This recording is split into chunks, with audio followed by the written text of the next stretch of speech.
Hello everyone, আসসালামু আলাইকুম। কেমন আছেন সবাই? আশা করছি অনেক বেশি ভালো আছেন। প্রতিদিনের মতো আজকেও চলে আসলাম নতুন একটি ইটিং ভ্লগ নিয়ে। মানে প্রতিদিন কি খাবার খাই আপনাদের সাথে শেয়ার না করলে আমার কিন্তু ভালোই লাগে না। তাই চিন্তা করলাম আজকের খাবারগুলো আপনাদের সাথে শেয়ার করি। তো আমি যে শুধু মজার খাবার খাই তাও কিন্তু না, আমি কিন্তু মজার খাবার-দাবার রান্নাও করতে পারি। তো এখানে আমি রান্না করেছিলাম শীতকালীন বিভিন্ন রকমের সবজি দিয়ে সবজি খিচুড়ি। মানে খিচুড়িটা আমি একদম ল্যাটকা করে তৈরি করেছিলাম। আমার না এভাবে খেতে খুব ইচ্ছা করছিল। শীতকাল পড়ার শুরুতেই আমি এই খিচুড়িটা খাই আর আমার কাছে খুব বেশি ভালো লাগে। পুরো শীতকালটাই না আমি বিভিন্ন রকমের সবজি দিয়ে এরকম খিচুড়ি খাবো। তো খিচুড়িটা আমার কাছে পাতলা খেতেই ভালো লাগে। আর সবজি যদি বেশি করে দেওয়া যায় তাহলে আরও বেশি ভালো লাগে। মানে চালের পরিমাণটা কম, সবজির পরিমাণটা বেশি দিতে হবে।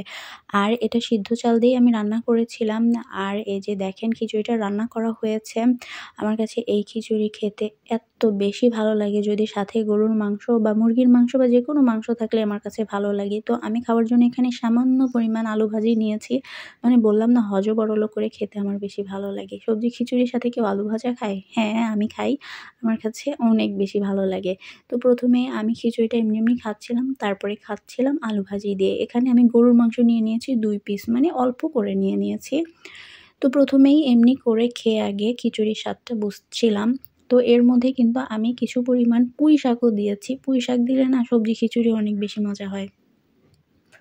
তো ভাতের সাথে ভাত না, এটা হচ্ছে খিচুড়ি। আসলে প্রতিদিন তো ভাত খাওয়াই হয়, তাই মাঝে কিন্তু এইরকম মজাদার লেটকা খিচুড়ি বা অন্যান্য মজাদার খাবার তৈরি করে খেলে মন্দ হয় না। তাই এইজন্য বারবার ভাতের কথাটাই মুখে চলে আসে। যাই হোক, খিচুড়িটা এত বেশি মজা হয়েছে। খিচুড়িটা আমি রান্না করেছি মসুর ডাল দিয়ে। চাইলে এখানে ৪-৫ রকমের ডাল দিয়েও রান্না করা হয়, সেটা আবার অন্যরকম স্বাদ লাগে। তবে খিচুড়ির মধ্যে মসুর ডালটাই কিন্তু বেশি জমে, বেশি করে ডাল দিতে হবে, তাহলে কিন্তু খিচুড়িটা একদম লেটকা হবে, আঠালো হবে।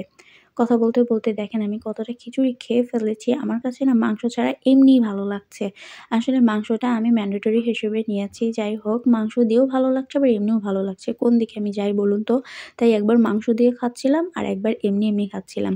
তো একবার খাচ্ছিলাম আলু ভাজা দিয়ে, একবার খাচ্ছিলাম আলু ভাজা আর মাংস দিয়ে মিক্স করে। মানে কি যে বলবো, একদম হযবরল করে খাই আমি। মানে মাখিয়ে একদম জগা খিচুড়ি করে খাই।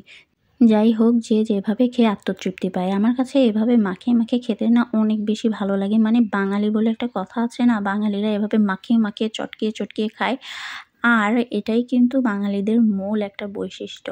কথা বলতে প্রায় অর্ধেক খিচুড়ি আমি খেয়ে ফেলেছি। এরপরে খেতে চিন্তা করছি কালকে আমি কি স্পেশাল কিছু রান্না করব নাকি? একবার খাওয়া শেষই হলো না, আবার অন্য বেলার খাওয়ার কথা চিন্তা করছি। মানে বলুন তো, মানে মুখে স্বাদ থাকলে যা হয় আরকি। এই ছিল আজকের ভিডিও। মজা করে আপনাদের সাথে শেয়ার করলাম। সবাই ভালো থাকবেন। আল্লাহ হাফিজ।